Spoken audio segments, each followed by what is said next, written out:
Hello guys, at dahil hindi pa nga kami nagdi-dinner ay pumunta muna kami dito sa Ratchada Market. Actually, ito ay walking distance lang sa tinutuluyan naming hotel. At nag-decide nga kaming grilled fish ang kakainin namin for dinner. Bali, ang binili namin itong malaking grilled tilapia. So dito pag bumili ka ng grilled fish ay set na siya. May mga kasama siyang fresh na gulay gaya nitong pechay bagyo. Meron din dito yung gulay na hindi ko alam ang tawag. Pero I think ito yung green mustard or mustasa. Meron na din pala siyang kasamang rice noodles. At na-curious din kami dito sa jumping salad or yung hilaw na hipon. Meron ding grilled gizzard at fish balls. So ayan, let's try to taste. Unahin muna natin itong grilled fish at ibabalot natin dito sa may pechay bagyo. Ang mga Thailander nga pala ay mahilig sa hilaw na gulay.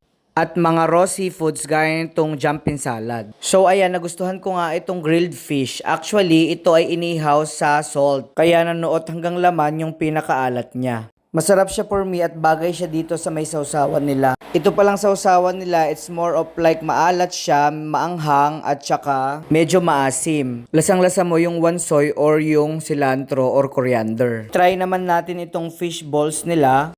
Parang ganun lang din sa fishball natin dyan sa Pilipinas, masarap yung sauce matamis. At isa pang gulay na kasama sa set na binili namin ay itong native basil nila. Ito bali ang pang-neutralize sa lansa nung isda. Inom muna tayo ng malamig na tubig. At sunod naman nating tikman itong jumping salad nila dito kung ano ang lasa. So dalawang ways natin siyang kakainin. Una, ibalot natin sa pechay bagyo at isa naman lagyan natin sa rice noodles at lagyan natin ng sauce. Masarap siya, maanghang, sakto yung alat at hindi siya malansa kasi lasang-lasa mo yung wansoy. Hanggang sa susunod ulit mga katakam. Bye-bye!